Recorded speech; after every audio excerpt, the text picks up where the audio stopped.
Good morning, folks. Once again, I'm here with Shawn Herbst from NetCare in Umhlanga. I really appreciate the time and experience and knowledge that you give into this to help make us safer on the road. People, this morning I'm discussing with Shawn the do's and don'ts when you get to a crash scene. Something that a lot of us can get frustrated with, overwhelmed with all the trauma. So I've asked Shawn to give us a few highlights as to the do's and don'ts when you get to a crash. Shawn, over to you. Yes, thank you. Good day, ladies and gentlemen. One thing I would like to highlight as we start the do's and don'ts is to evaluate your current situation when you have been involved in an accident. Advice would differ quite a bit if you were involved in a collision on a busy freeway, as if, compared to you were in a residential road, or farm road, something like that. This talk would be based on a rider that has come off his bike and is not being impaired.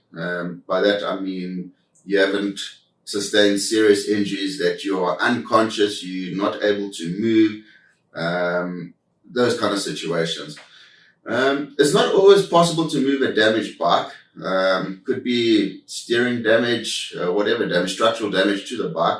Remember that if the bike is not movable, and particularly on a freeway, leave it there and safely move to the side of the road.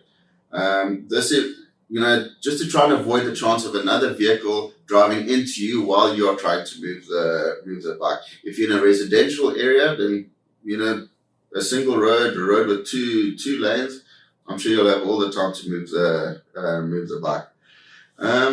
Assuming that you are physically able to safely move off the road onto the side as soon as possible. I just cannot stress that enough. Cars don't always assume or aren't always aware of motorcyclists that are, motorcyclists that are on the road. It's not something that always thinks of, because a lot of times, especially on the freeway, motorcyclists, before you look at it, you can look in your mirror, look forward again, then the next thing is a motorcycle next to you. Check yourself for any injuries, and always remember that not all injuries will be visible. Generally, the most traumatic injuries or most serious injuries generally will be on the inside, so you won't always see them. Luckily, if you're wearing a helmet, you would have come off lightly. Number one thing, especially from a legal perspective, do not ever admit guilt on a scene. I cannot stress this enough. We get to many scenes where the guy's saying, sorry, I'm sorry, we'll sort this out. From a legal perspective and from your insurance, do never ever accept guilt on a scene. You can apologize for the situation that's been created, but don't ever admit guilt on a scene. Interesting. Once you've checked yourself out and you've managed to see you've got a few cuts or something like that, and you can manage, make contact with as many people as possible. When I say as many people as possible, I mean ambulance, fire and rescue, the South African police services, the traffic department. All of these will come into play. They all provide their own not own versions, but own statements that will collectively come together and be used in the accident report. If you are able to and your phone's not damaged, send a WhatsApp location to as many people as possible, preferably friends and family or other friends that you know are in the biker community. This will help to give a proper identification of the area that you are in, or where they need to come. Second thing to that as well, when you send a WhatsApp location, call your family members or friends and tell them you have been involved in an accident, a collision, that's the proper word. This is the situation. You are injured, but you are okay. Sad reality of many of the collisions that we go to, people go and call their family member and tell them, look, I've been involved in an accident, I'm hurt, come quick. And what happens? They jump in the car or they jump in the bike, they're racing through traffic, and they end up being involved in a collision themselves. So it's very important to stress that you are okay, and this is the situation. And if you are going to come safely.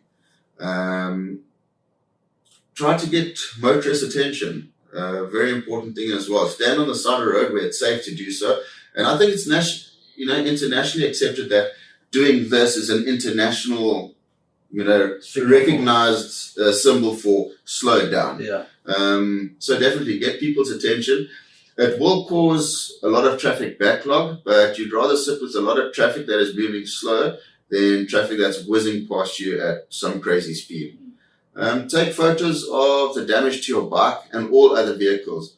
Important, get number plates, including driver's license, ID books, the COR on the windscreen, street signs, overhead boards. Take photos of the entire scene from different angles. That's also very important. Another person that's looking at the photos must be able to determine by looking at the photo what the weather was like on that day, what the road condition was like on that day, and any identifiable features around the accident that can possibly help. Remember that any collision is a very scary situation. It's a frustrating, confusing situation to be in, so it's very important to stay calm. I just cannot stress this enough. If you get upset, someone else is going to get upset, and it's not going to help anyone out. Legally, you also need to swap details. That's also very important. So try and give as much information to the other parties that have been involved in the collision, and try and get as much information. You need name, surname, ID number, contact details. Remember, even if they give you incorrect details, between all of that, somewhere down the line, you will be able to trace them. And don't be forced. One thing I also want to stress, don't be forced to have your bike towed from the scene.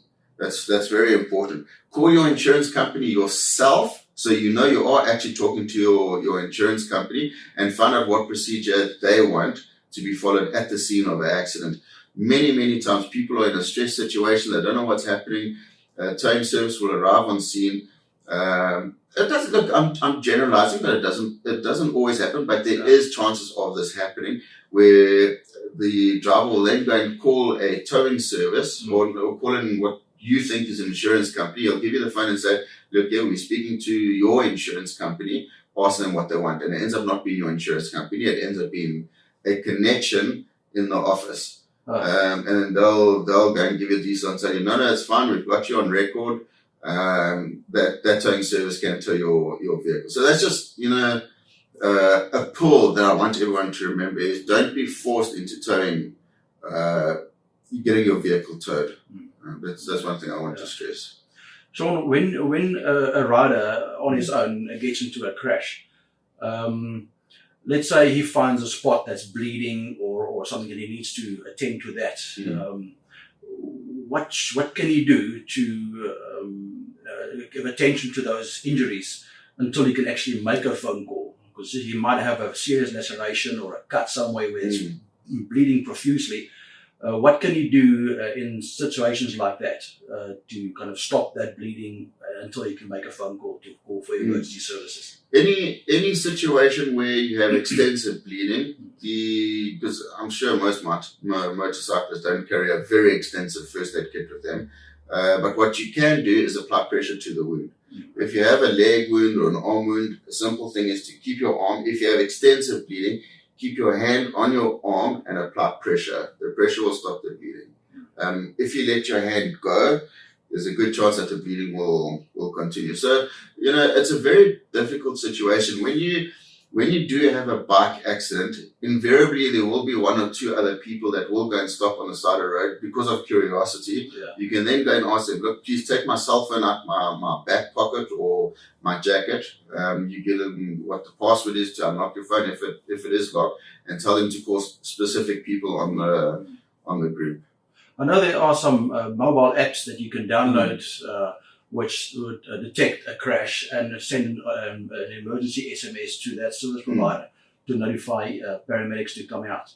We're not going to highlight those apps yet because there's quite a few of them, and I'm not in the position to promote any specific app, but I know that they are out there, and I'm sure that'll be able to help you in situations like this.